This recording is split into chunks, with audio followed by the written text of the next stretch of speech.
Yeah. Good morning, everyone. My name is Aaron Jarnigan, and I'm the Digital Marketing Specialist at Grow Cedar Valley, and you're joining us for a digital marketing live stream here this Thursday, which I'm super excited about. This is a topic I'm really passionate about, and I have a good group of individuals from the Cedar Valley who are passionate about it too. So I'm really excited. We have Zach Everman from Pixel Labs, Joshua Schneiderman from VGM Forbin, and Rachel Holland of AMPERAGE. So super appreciative that they're joining us this morning to offer their insight and perspectives. I'm really excited because I think we have a lot of different perspectives and great perspectives surrounding the topic of digital marketing. So I think there's going to be a lot of great insight. I'll just go ahead. Zach, you want to kind of give us a little information about yourself and your company? Yeah, I'm Zach Everman. I went to UNI for video production and the media department. And after graduation, I worked at a couple different agencies doing marketing or production in the marketing spaces. And afterwards, I decided to start Pixel Labs in 2014 as a video production company. Over the last 6 years or so, we've evolved into a marketing agency that really focuses on more of the local and smaller businesses with possibly some of the tighter budgets that they'd be working with. So that's been kind of our primary focus over the last couple of years, and I'm happy to be here. Awesome. Well, thank you so much, Zach. Rachel, how about you? Yeah, I'm with AMPERAGE Marketing and Fundraising. I'm the business development manager. So our agency really focuses on branding, advertising, fundraising, a little bit of everything. Our core focus areas are really within the healthcare industry, higher education, nonprofit, financial, and manufacturing. So excited to be here and join the conversation. Thanks for having me. You're very welcome, and thank you so much for spending the time with us. Josh, how about you? Hey, Josh Schneiderman with VGM Forbin. I'm the one of the marketing strategists over there and one of about 1,000 employee owners with VGM. We really work strongly with financial and medical segments, but also helping local Main Street type businesses, security and IT websites and marketing are my division, Forbin's specialty, and excited to be here to join the conversation. Awesome. Well, again, I'm really excited. I get kind of nerdy about this stuff, so I apologize if I just kind of go off. I'm really excited to have the conversation this morning. So we'll just kind of get right into it with the first question. So when a new client typically approaches your agency, what are some of the first improvements, website-wise or social media-wise that you see that maybe somebody could walk away from this video and go ahead and take care of some of those things? Josh, do you mind if we start with you? Yeah, perfect. So we get a good look with the different tools that we use, what people actually feel like they need to be able to clear the hurdles to make a purchase or set up an appointment or whatever it might be to move forward. And if your website's not answering those questions, that's one of the first things that you could be doing to be found, to make it easier to get the answers to those questions so you can clear those hurdles and actually turn website visitors into business. That's the first thing that we're looking at is what is the information they need and how do we get to them to that efficiently and effectively. Awesome. Great point. I think that's something that a lot of people forget about is how important some of that is, especially for a website. A lot of people think it's just an information dumping point, but it's really not. It's supposed to guide a user to where they'd want to go to kind of provide a clear path. I think a lot of people forget about that. That's a great point. Thank you. They like to start with what their preference is. What do they like? What do they think looks cool, or what do they like in other sites? And when you start there and then you try to make the important information fit that mold, you approach it backwards and you don't always get what you need. You get what you like. Right. And what's interesting about marketing is it's really, people think of marketing as you promoting yourself, but it's not that really at all. It's how can you figure out what your user needs and plug in the resources to get to that point first. And definitely when you take it from your own perspective, you're not helping your user out at all. So those are some great points. Rachel, how about you? Yeah, so we always, if you're thinking about doing a digital campaign and you're new to that space, there's a whole website readiness checklist that our team goes through. There's several on there, so I won't bore you with them all. But some of the top things to really think about is your website secure? So does it have HTTPS? You can notice just by looking in your URL bar to see if it says, it'll say right there, not secure. that's a red flag. We also want to make sure that if you're driving paid digital advertising campaigns to that website, that there's a privacy policy on there. So Google is really cracking down on those privacy policies. So if you have a form on there, you're trying to make a sale, you're trying to collect someone's information, you need to make sure that you're letting those users know what you're using that information for. There's several other factors too. Then you get into social media. You want to make sure that you have all of those social media pages set up as business pages so people can like, follow, start to engage with you that way. Awesome. Great points. Zach, how about you?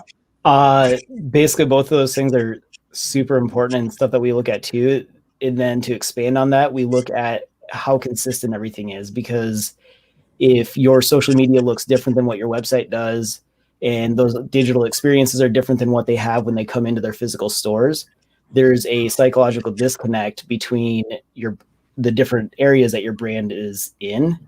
And that can a lot of times push people away from using your service or shopping at your store if they don't feel like they're getting the same experience across all the different avenues. Right, and that's a good point. I think branding is such an interesting conversation too, kind of extended from it, because it's so important, and it even extends beyond, website and social media. Like if somebody calls you, how do you sound on the phone? That almost should mirror, the experience on the website and the experience on social media, and that's also something people forget a lot. So that's another great point as well. So just kind of transitioning to the next question. And before I do, I just want to remind all our viewers, you're more than welcome to ask any questions in the comments. Our speakers all see those, and we'd be more than happy to answer those for you. So moving on to that next question, and this is kind of a tricky one, as it's super dependent on different types of businesses, different sizes, different clientele, different markets. But, how much should a business consider when looking at a budget for digital marketing activities? Rachel, do you want to go ahead and start us off with this one? Yeah, sure. Instead of looking at this from a dollar perspective, I would really break it out into a percentage. So the percentage, you could do research, and different people will tell you different things. You should spend 30%, 40%, 50% of your marketing budget. Our rule of thumb is really, if we're working on a marketing plan and we've laid out your yearly plan, we would recommend taking at least 30 to 40% of that budget going towards digital. Now, we certainly know that there are some organizations that are like, whoa, I don't have 30 to 40% of my budget to be putting towards a digital campaign. You have to start somewhere, make a starting point, and work your way up. Think of it as a retirement fund. You don't automatically put a big chunk of your paycheck into there right out of college, right? You need to build up to it. So same thing with your digital campaign. Work towards that goal. Year over year, we're seeing the data is showing that continues to go up. So it'll be interesting to see the trends, especially through the pandemic, when people spending more time online, to see what 2021 recommendations are. Right. And I think an important point from that is, if you don't know, it's just important to ask, because it is super specialized. There's not really a great, percentage that goes for all businesses, but definitely just not being afraid to ask. Great points. Thank you. Josh, how about you? Yeah. I'm not sure that there's so many variables to how do you get to the big number. But the first dollar that you're going to spend, what is the very most important thing that you could do with that first dollar? What, maybe someone's already interested in looking and you're not being found. Maybe someone who has certain other things going on in their life, other intents that they've shown in their search history or whatever, getting in front of that person, whatever it is, make sure that you're maximizing the first most important dollar. And then there's going to be diminishing returns from that. So really, just starting in the right spot and prioritizing, and then the stuff on the margins is, I guess, the stuff that is less important to add, or easiest to lose if you have to. Right. No, great points. The biggest thing that we tell everyone that we work with is that your budget should be whatever you can afford. Like, if you can't afford doing the big thing that is maybe what you should be doing, it's just going to put you out of business, and marketing doesn't fix that. So making sure that you can afford whatever you are doing with digital before you dive into it is always important. Yeah, that's a great point. Zach, would that be your answer, or do I need to circle back with you on No, that's my answer. Okay. You don't have to be on all the platforms. Sometimes clients come to us and they think, well, I need to be everywhere. You just need to take it a step back and really define what are your goals for this campaign? Who are you trying to reach? Where are they searching online? So you can take all of that information and really figure out where those dollars should be spent. Don't stretch your dollars so thin just to be everywhere. You want to make sure that you're maximizing your ROI with that. Right. And I think, again, it just goes back to that point of where your users are and just prioritizing that rather than where you think you should be. I think that's a great point. Thank you. Well, both your users and where you as a company, your culture fits too. Right. Because you could put a lot of time and effort into Instagram, but if you don't really have a visual business, then you're wasting a lot of time there. Yeah. Right. You should always be looking at the Venn diagram between what your customers care about, what you're best at, and where your competitors leave the holes. Right. Yep. Good point. Great point. Oh, awesome. Awesome. So moving on. So last question that I had. So again, if any viewers have any questions at all, feel free to leave them in the comments. Our speakers will be more than happy to answer those for you. What are some ways to measure ROI with digital marketing? I know sometimes that can be kind of tricky for clients and consumers as they're looking at that. And then also, do you have any creative examples? So Zach, we'll go ahead and start with you on this one. With ROI, with the clients that we work with, a lot of it is about building their brand reputation versus immediate results. So it's really hard to really measure that ROI because brand, as we all know, is a very intangible thing. And it's hard to really measure it. So what we tend to look at is, do we see a lot more engagement with the brand that we're working with?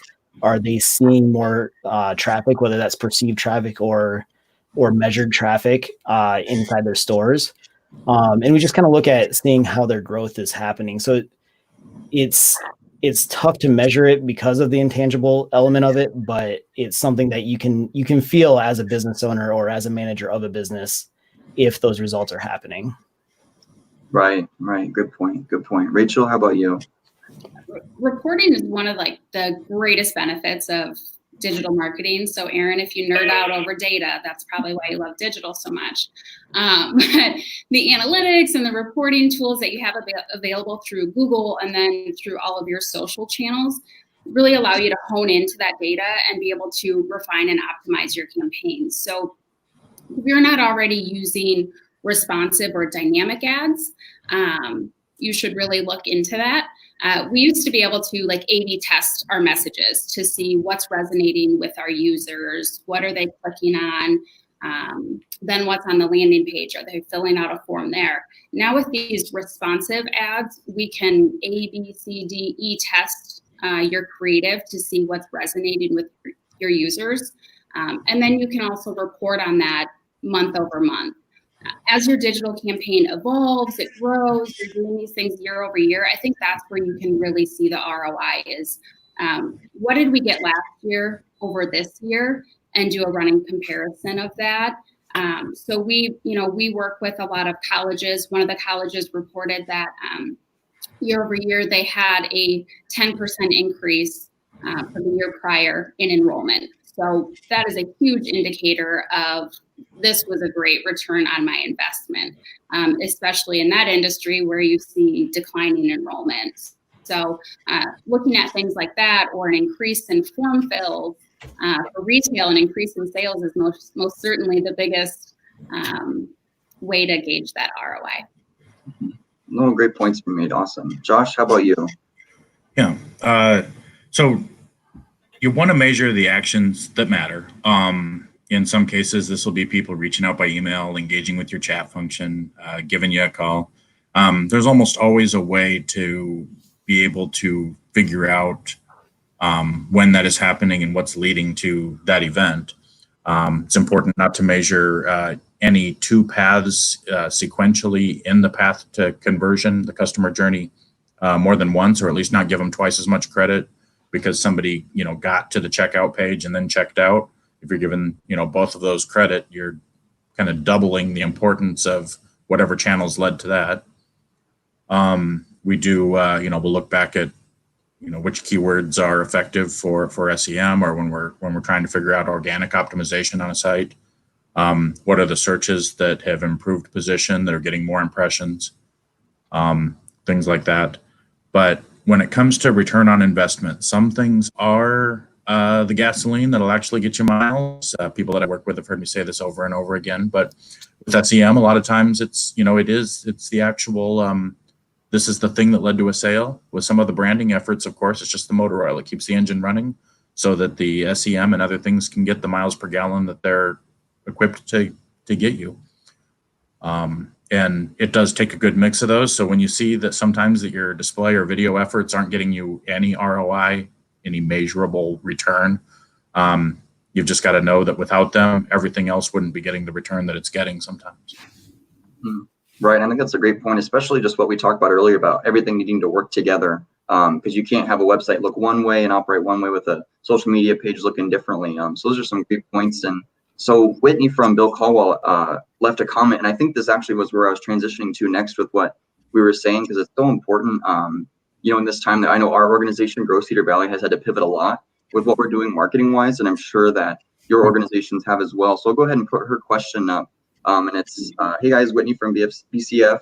What do you think businesses should take away from COVID or marketing during tougher times? I just know it's so much more digital now with the way that you're engaging with customers and providing that experience. But does anybody want to go ahead and take a stab at kind of answering her question about, especially when there's this kind of context of situation going on, but business goals are still needing to be met. How can businesses do a good job of bringing in that context in their messaging, but still trying to accomplish their business goals? Yeah. I'll give a shot at it too. Hi, Whitney. I think we went to school together. Keeping track of what your customers actually need, or what, and in our case, what our clients' customers actually need, and car dealerships is certainly an area that was shaken up by people not, going out and socializing. So you might see that the search volume is no longer for things like a new truck or whatever it might be, or even for the service. You might find instead that it's about they're starting with financing, and when they get the financing picture figured out, which we are seeing a huge increase in even traffic for auto loans. So that is an early indicator. And how do you turn that search traffic into something that you can then parlay into a vehicle sale? It really is just a matter of, at any given time, people do need something. What do they need? Watch the traffic and make sure that you are using that as your entry point then.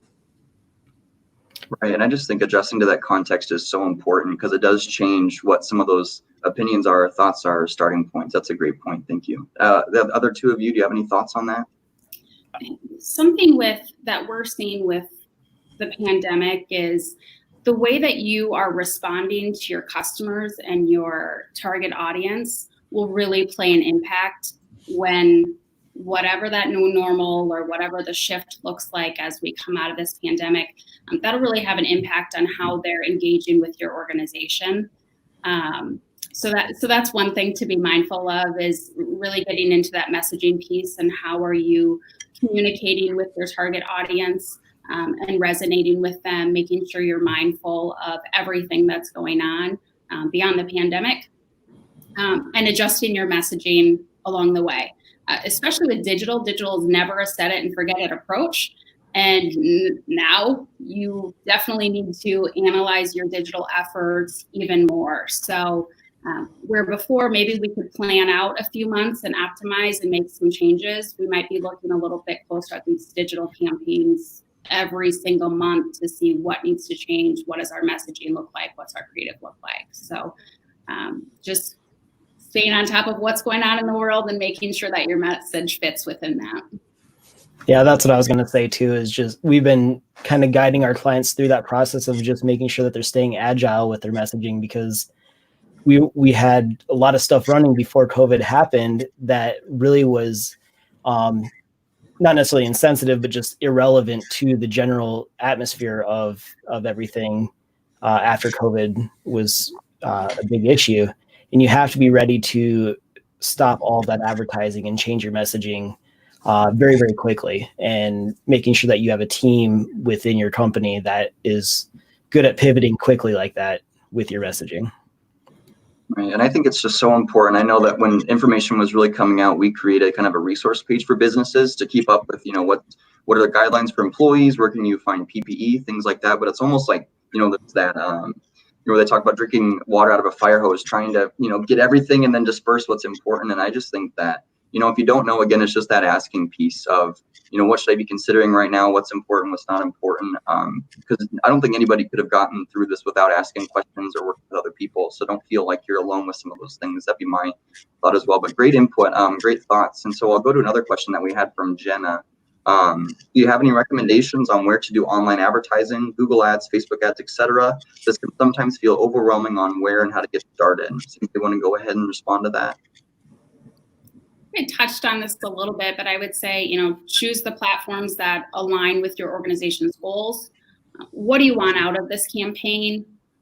Think about who is your audience and where are they spending their time. There's a lot of free resources out there, even if you just do a Google search of platforms by audience type. You can go through and see the ages, the interests, income levels, and really hone in on your audiences that way to pick which platform might suit you best. Start with one, see how that works, and then you can build and grow from there. It really will just come down to your goals. Yeah. Go ahead. Oh, it's okay. I was just going to say, you have to kind of look at what your service or product is that your business provides.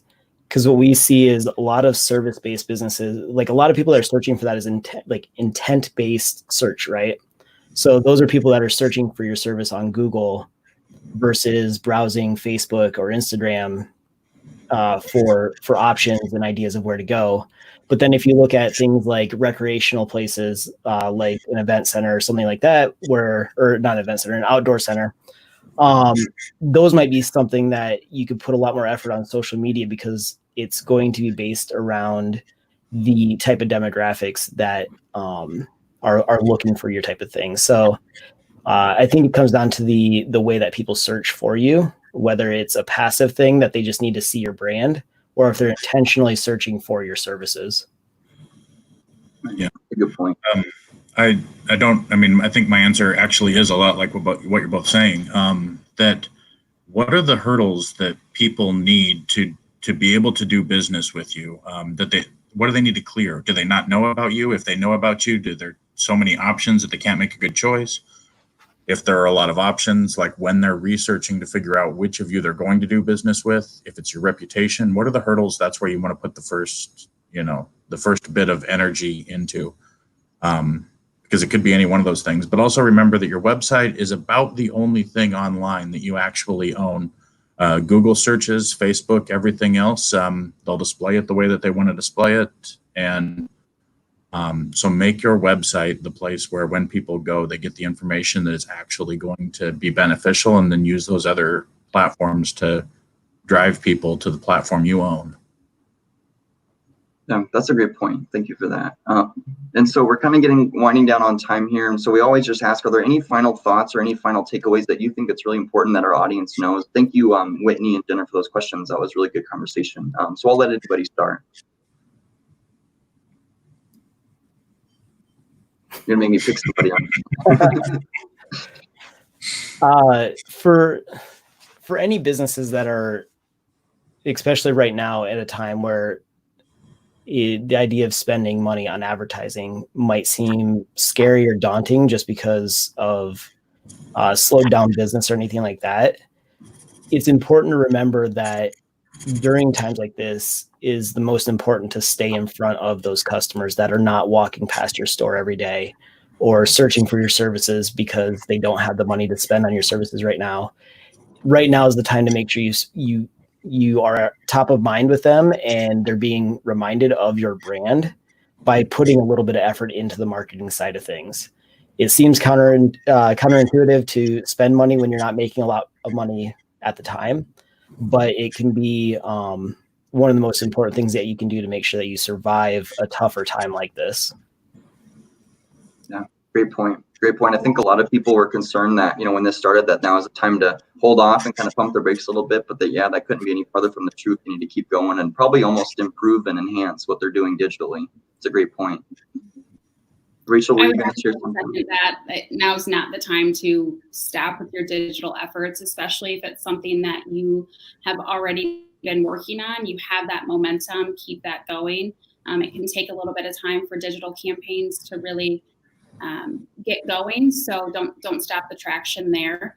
If you need to reduce your budget a little bit, that's okay, but the answer is not to stop those campaigns right now. And that is not a sales pitch. That is exactly what Zach said. It's you need to stay in front of those customers. If you're not out there, your competition is. So make sure that your message is seen and heard. Good point. That's a good point. You've got to remember that marketing is an investment. If it's ever just an expense to you, then yeah, cut it. But it is. It's an investment that's supposed to be helping you grow your business.